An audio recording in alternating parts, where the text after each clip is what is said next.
Hola, ¿qué tal? Espero que se encuentren muy bien. El día de hoy vamos a continuar con nuestro curso de Corrientes Educativas Contemporáneas. Vamos a abordar el constructivismo. Lo primero que necesitamos tomar en cuenta es que el constructivismo posee diversos niveles de análisis, de acuerdo a las ciencias que le aportan. Podríamos hablar del nivel epistemológico, pedagógico y o psicológico. Si nosotros nos enfocamos solamente en uno de estos niveles, tendríamos un enfoque disciplinario. En cambio, si construimos a partir del diálogo y vinculación entre los diversos niveles o ciencias, hablaríamos de un enfoque interdisciplinario. Por ejemplo, si habláramos de un enfoque psicopedagógico, o podríamos hablar de un posicionamiento transdisciplinario cuando conjugamos los diversos niveles y nos percatamos de que hay una transformación en algo nuevo. Tres son las teorías principales que conforman el constructivismo. Es importante tener en cuenta que al ser teorías diferentes, evidentemente habrá puntos teóricos o postulados o fundamentos que se encuentren en disonancia unos de otros. Pero también, y por algo logran conjugarse, hay elementos armónicos entre sí, elementos que logran vincularse y que logran precisamente dar fundamento al constructivismo. Las principales teorías que vamos a tener en cuenta son el desarrollo cognitivo, el aprendizaje sociocultural y el aprendizaje significativo. Los autores de cada una de estas son Jean Piaget para el desarrollo cognitivo, suizo con un enfoque sobre todo biológico y epistemológico, pero pues también educativo, psicológico, evolutivo. Por otro lado, con el aprendizaje sociocultural está Lev Vygotsky, quien nació en Bielorrusia y pues murió ya cuando se conformó como la URSS. Él tenía un enfoque psicológico, aunque tenía una formación integral. Estudió algo de medicina, algo de derecho, filosofía, y pues tenía un paradigma de complejidad ya bastante íntegro, aunque quizá en esos tiempos todavía no se usaban estos términos o estas designaciones. Por otro lado, David Ausubel nació en Estados Unidos, también tenía una perspectiva o una formación psicológica y en medicina. Podemos observar que estos tres personajes son contemporáneos, son de la época, digamos, actual o por lo menos bastante cercana a la nuestra. Ya ninguno de ellos se encuentra vivo, pero pues sus aportaciones sí se encuentran bastante pertinentes hoy en día. Vamos a comenzar abordando los fundamentos del desarrollo cognitivo. Es importante mencionar que en este apartado solo vamos a sintetizar lo más relevante de cada teoría.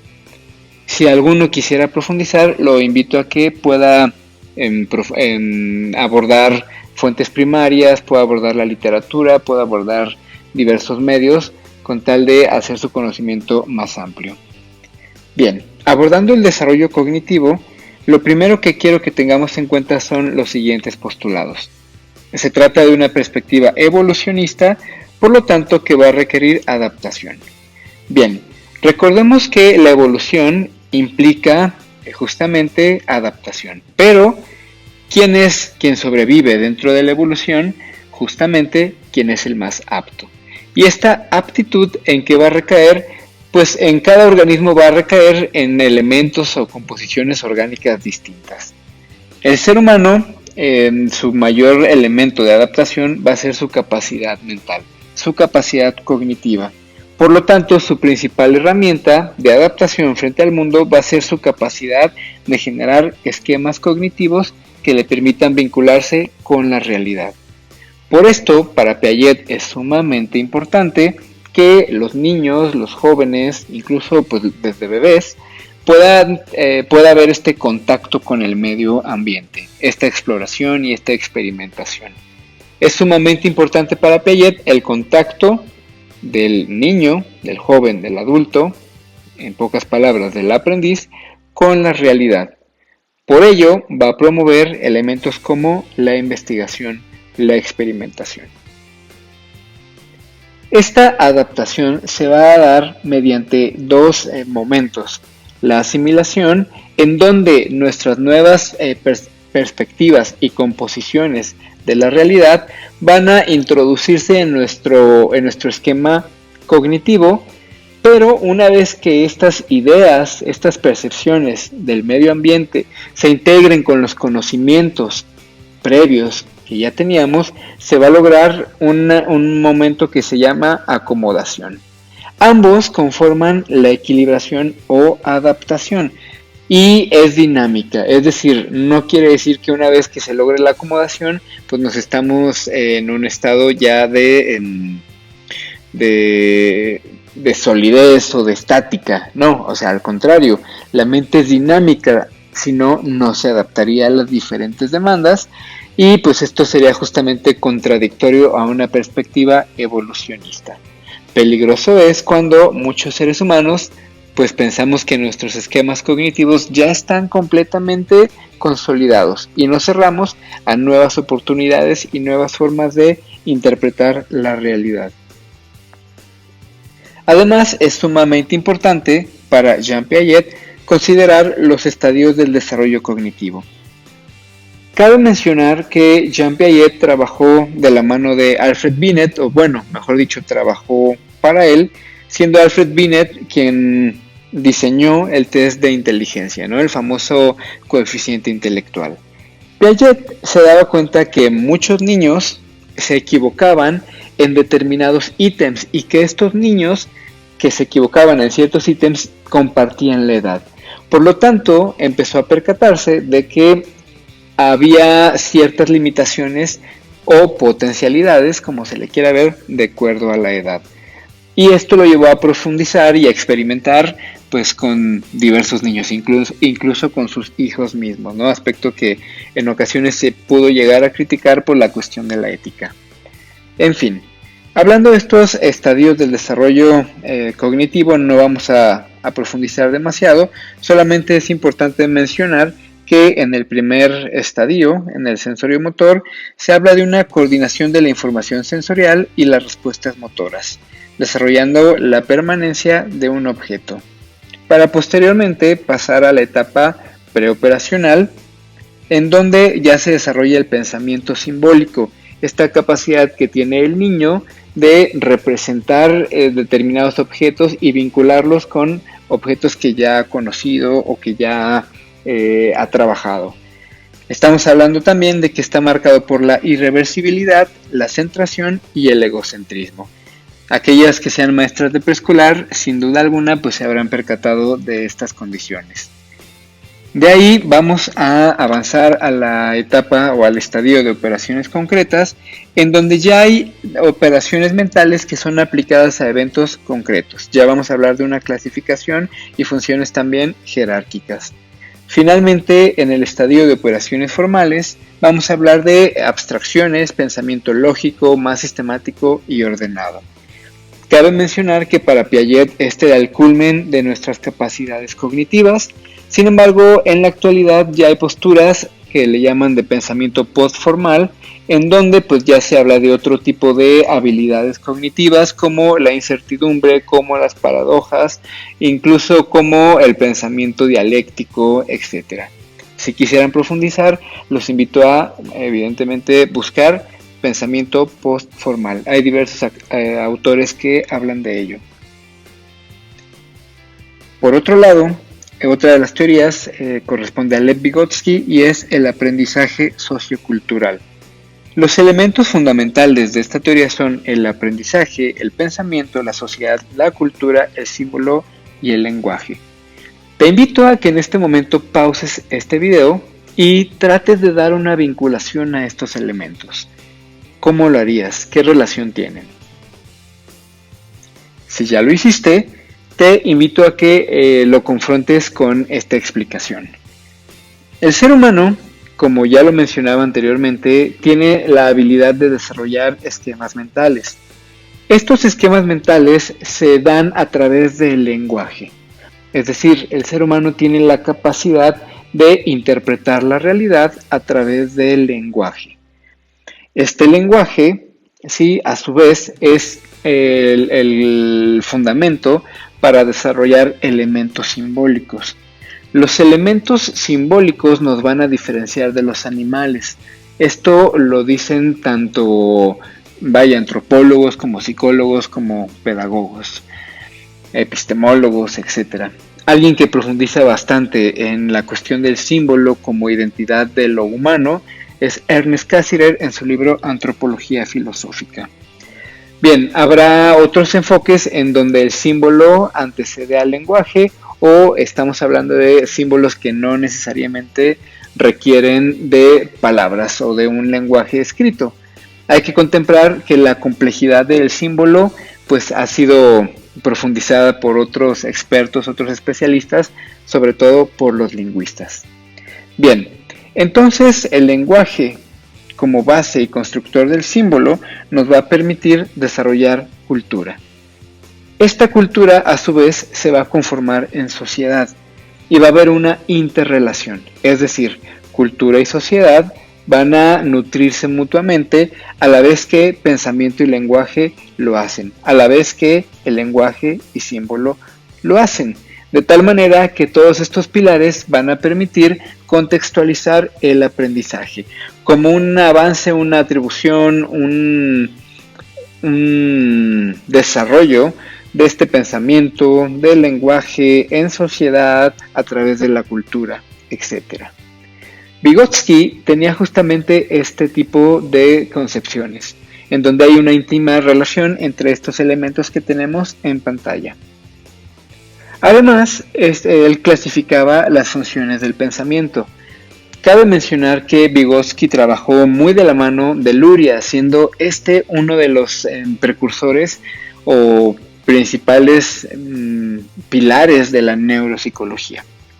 Vygotsky planteaba las funciones de pensamiento inferiores y superiores, siendo las inferiores innatas, aquellas que ya teníamos por herencia, y las superiores aquellas que íbamos a desarrollar con base en la convivencia social.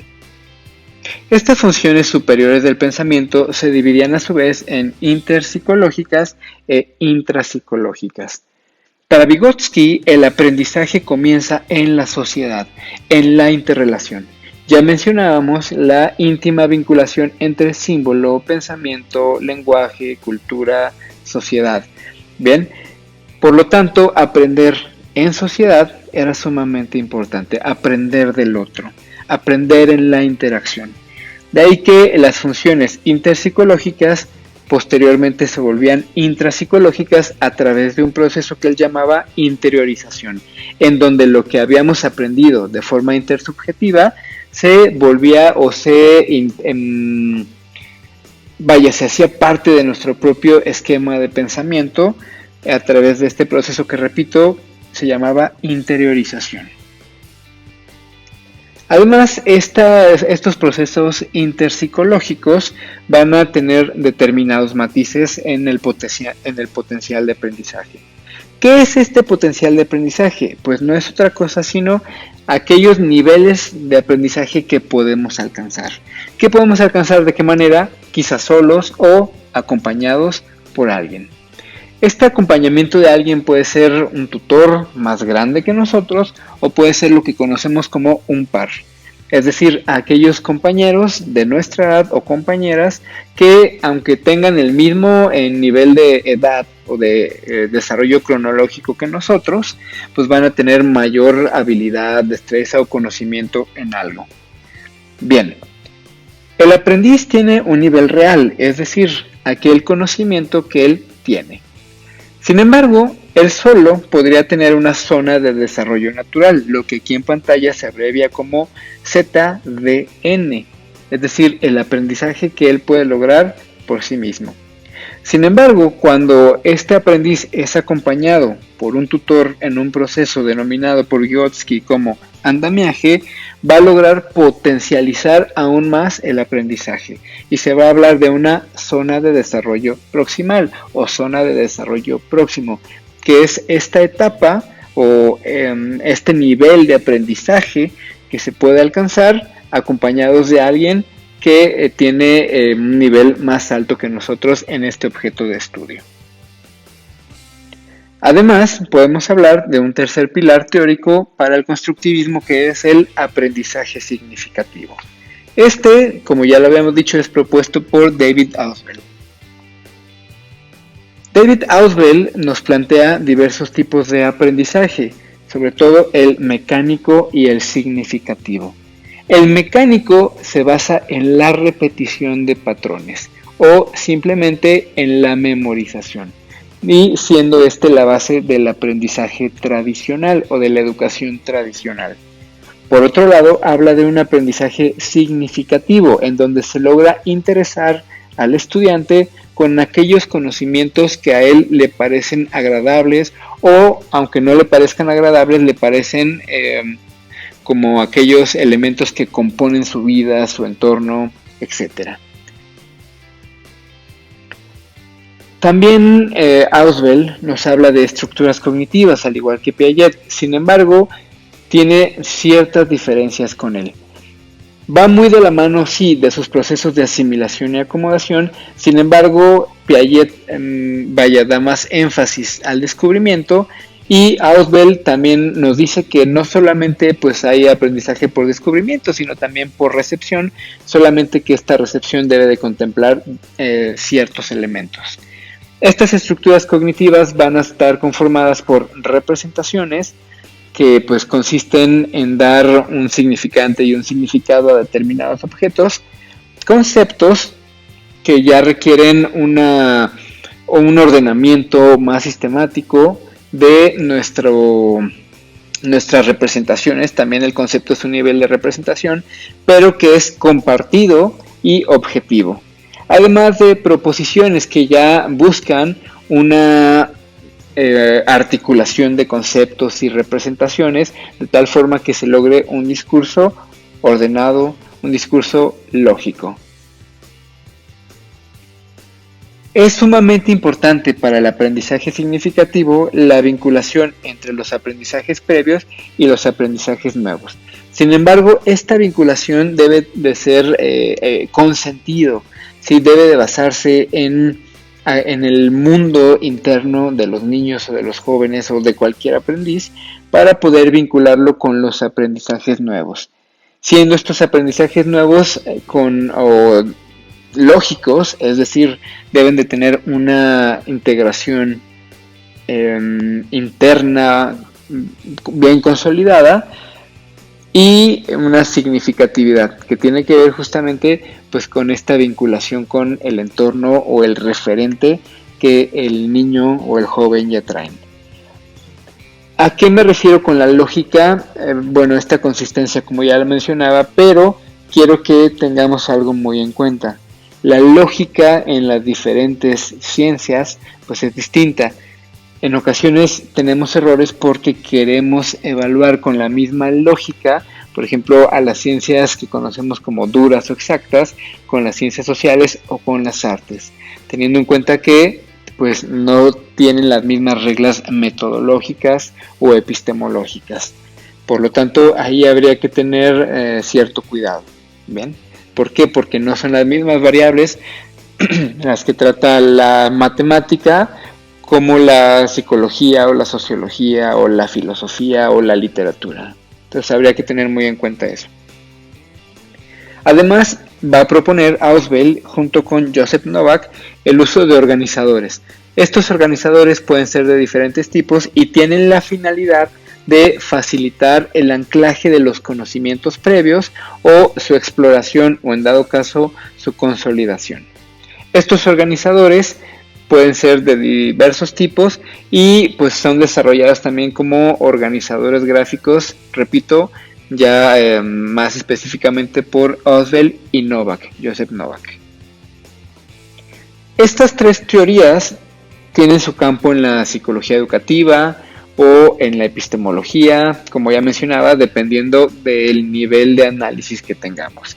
Pero lo cierto, y de acuerdo a lo que este curso y esta clase nos interesa, vamos a hablar de ciertas consideraciones pedagógicas. Entre ellas, primero, considerar las características del desarrollo cognitivo. Es decir, cuando uno da clase, pues necesita tener en cuenta justamente el tipo de funciones, el tipo de estructuras cognitivas que tienen nuestros alumnos. Algo que facilita bastante la identificación de estos niveles son las taxonomías justamente de habilidades o de funciones mentales. Las más populares pues es la de Bloom, siendo la clásica, o la de Marzano.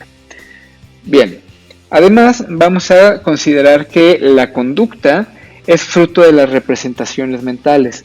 Recordemos que hay determinados enfoques que centran la conducta solamente pues como estimulación, respuesta, premio, castigo, sobre todo lo que consideramos el conductismo de primer orden. No así el conductismo de segundo orden, que justamente sería pues, el cognoscitivismo, siendo uno de los principales fundamentos de lo que construye esta teoría que estamos abordando en este momento. Entonces entenderemos la conducta como fruto de las representaciones mentales. Nuestra forma de interpretar el mundo va a construir esquemas mentales que a su vez se van a reflejar en nuestras actitudes, es decir, en nuestras conductas. Vamos a hablar también de que hay un impulso de la autonomía, y no solamente un impulso, sino hay que partir de su reconocimiento. Llegamos a veces como docentes a menospreciar la autonomía, la capacidad o el potencial del niño.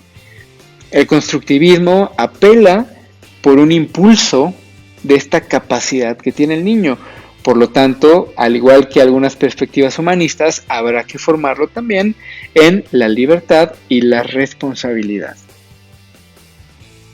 También vamos a concebir al niño, al aprendiz, como un constructor activo de su entorno sociocultural, en donde hay una interrelación.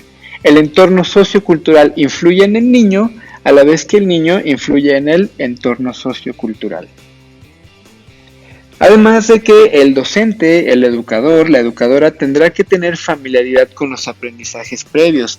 Esto implica que no sea el niño el que se suba al nivel del docente, sino sea el docente el que sepa ponerse al nivel del niño para fomentar su desarrollo o, como ya veíamos anteriormente, su zona de desarrollo próximo. Y todos estos elementos conforman un proceso de enseñanza dinámico. Acuérdense que es una perspectiva evolutiva, es una perspectiva cultural y la cultura cambia, y es un tipo de enseñanza participativo en donde el docente no tiene un rol de catedrático en donde pues yo hablo y yo doy totalmente las indicaciones, no, sino va a haber una autonomía del niño en donde el docente tiene más un rol de facilitador e interactivo. No solamente entre docente y niño, sino entre niños mismos y en medida de lo posible también con las familias. Recordemos que esto solamente es una perspectiva sintética de lo que es el constructivismo. Aquí les comparto dos fuentes que nos pueden ayudar a profundizar más. Sin más por el momento, las invito a que en la caja de comentarios me compartan cómo es la aplicación del constructivismo en las aulas. Cómo ha sido su experiencia con el constructivismo, sea como alumnos, alumnas o como docentes. Sin más por el momento, muchas gracias. Hasta luego.